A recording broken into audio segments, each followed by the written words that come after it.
Have you noticed why Man United keeps struggling despite having greatly improved the quality of their football? After completely replacing their attack and managing the problems inside the dressing room, a new problem appeared on the horizon. Well, a couple of them actually.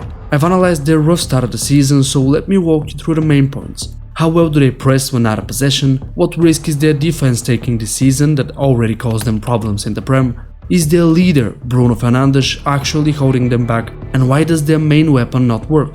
It may surprise you, but the Red Devils have undeniably improved from last season in terms of their structure on and off the ball. In build-up, they sit comfortably with 3 men at the back, with one of the two pivots, mainly Bruno, dropping deep to receive the ball and help the transition. In this instance, it is Casemiro who goes back before finding Cunha. One of the things worth mentioning is Cunha's role in the midfield, which is something we'll see a lot of during the season. Although he's used as a striker when shaky is not on the pitch, him going back creates a much needed numerical advantage for the Reds. If an opposition player decides to chase him higher, that leaves free space in defense and the possibility to put either Diallo or Mbeumo in a 1v1 situation.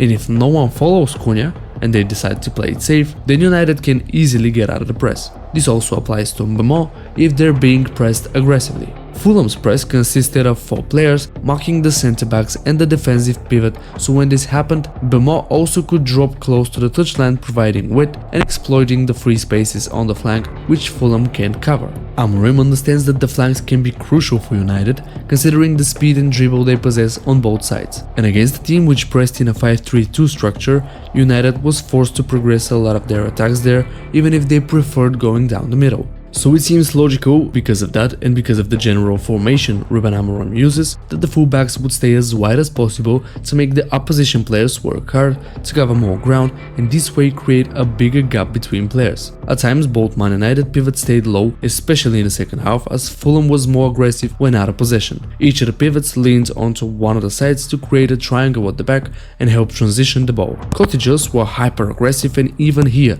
the man-to-man marking was causing huge problems for the Red Devils. They had the opportunity to try and skip the press with long balls, but let's just acknowledge that Cunha and Mbeumo are not the tallest available players, and aerial duels are not exactly their main weapon. So United have all this firepower up front, with Dorgu and Diallo as attacking-oriented fullbacks who joined the newly built trio up front by occupying the zone between the half spaces and the touchline, thus creating a 3-2-5 or a 2-3-5 shape in attack, but still don't manage to unlock their full potential and start scoring. Even despite their constant sprints and overlaps on the flanks, they so far fail to really juice this attacking system, which is used more and more often by big teams.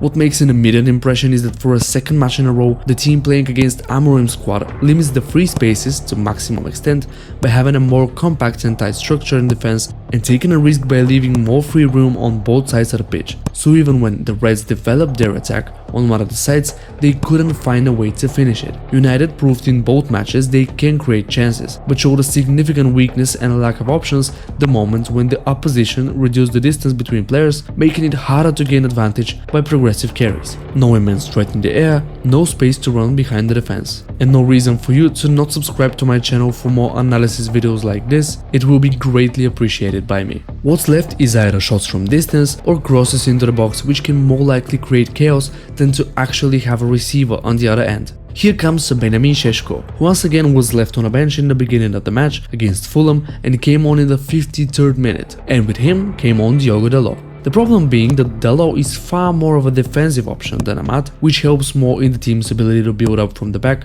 with short passes, but lacks the needed sharpness to partner with Bryan Mbeumo in attacking key areas at the opposition third. Just like here when Amad is actively trying to use his explosive pace to find spaces and create opportunities. Throughout the first 2 matches, Amad is constantly making overlaps while being used as a wingback rather than his preferred position where Mbeumo plays now. So at first you have a fairly good looking attack, at least on paper, but you lack the typical striker which should open more spaces for his teammates in the box, and in the next moment you bring on the needed striker and you take away the main source of danger on the right flank, making the opposition defense able to heavily concentrate on the player that could cause problems. And so far the connection Mbeumo-Amad generally seems like the sharpest area of United's attack, mainly because the new signing adapted really fast to life at Old Trafford and his playstyle is not only scoring but also getting the final touch to a teammate.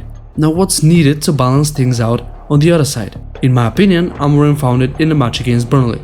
Instead of Patrick Dorgu, Diogo Dalot started there. He concentrated heavily in helping the defensive plays while also allowing United to more smoothly progress the ball further up the pitch. This does not fix United's problems, but it may be a step in the right direction. It is still up to Amorim to find out how to make his attack actually effective against low blocks. So if you struggle to beat the opposition lines, it is useful to have a working press so you can skip some of the phases of building up from the back. And United's press was one of the things that functioned somewhat properly. Bruno was at times even following Fulham's pivots deep into their third, which resulted in less time for them on the ball and a bigger chance to make a mistake. The truth is, Fulham was outstanding at this, and most of the times United was not able to force a long ball, and then the Red Devils were in the dangerous situation to have a lot of players high up the pitch and not so many in the back ready to defend. This went on for quite some time as Fulham learned how to transition with quick passes and exploit the Reds' mistakes in positioning. The whole idea of pressing is to limit the choices of the opponent in build-up and dictate where and how they will try to progress their play. When you want to close the angle for a sideways pass and force a play through the middle, then you gotta make it so this will be the only safe option. With Mason Mount's placement here, he allows the experienced Leno to go right to Anderson by leaving the angle open, and the center back has all the time in the world to decide what to do next. If he was a step to the left, then Leno would be forced to use one of the two pivots who both have someone on their back and are facing their own goal, making a turn and direct pass from them almost impossible. And since Fulham is really fast in transition, literally 15 seconds later a chance is created in front of Bander's goal. The defense also has an interesting pattern to being rather aggressive by both Euro and especially De Ligt, showing confidence by sometimes chasing an opponent really high in an attempt to prevent them from receiving the ball. This leaves a free area that of course can be tricky to defend if things go south. That is why you have to be really precise to do your job well. And in most cases, United's defense did it, but as everything, this also has cracks. When you're way out of a supposed position, then each mistake is crucial, and here De Ligt did not calculate his move well enough and ended up leaving a huge gap. Literally 20 seconds later, though not directly from this counter-attack, United conceded an equalizer, which again was kind of De Ligt's fault. Overall, this looks rather optimistic, and if they continue improving, there is a lot to be optimistic for. Bruno is generally not one of them, I'm sorry United fans, as his work rate in defense at times seemed tragic. The perfect example being here and him absolutely sleeping through the situation, even when he saw the player in white running past and in a dangerous zone, he could not care less and just stood there. But the biggest problem surrounding Bruno Fernandes is not even himself and sometimes the lack of effort, but rather the way Ruben Amorim is trying to fit him in the wrong position. Sure, he is a valuable asset in terms of driving the ball forward quickly and setting up his teammates, but he's way more influential in attack. Right now he seems somewhere in between, and he's neither dedicated in defensive actions nor doing enough to be a constant threat up the pitch. And that is visible because of his many mistakes when having to prevent a danger. For the second Burnley goal, he stands completely zoned out, maybe waiting to receive a clearance from his teammates, but instead has to abruptly tackle Jadon Anthony after he is already late, resulting in a second conceded equalizer in the same match. The problems are a lot for Amorim. He continues to struggle, but at least we see a structure which may lead somewhere for the Red Devils. It may also lead nowhere, and Amorim will be packing his bags around Christmas, although I genuinely don't see that happening after the support he got from the board with the new signings. If you enjoyed the analysis, please comment down below what do you want to see a video like that about next, and I wish you all the best until then.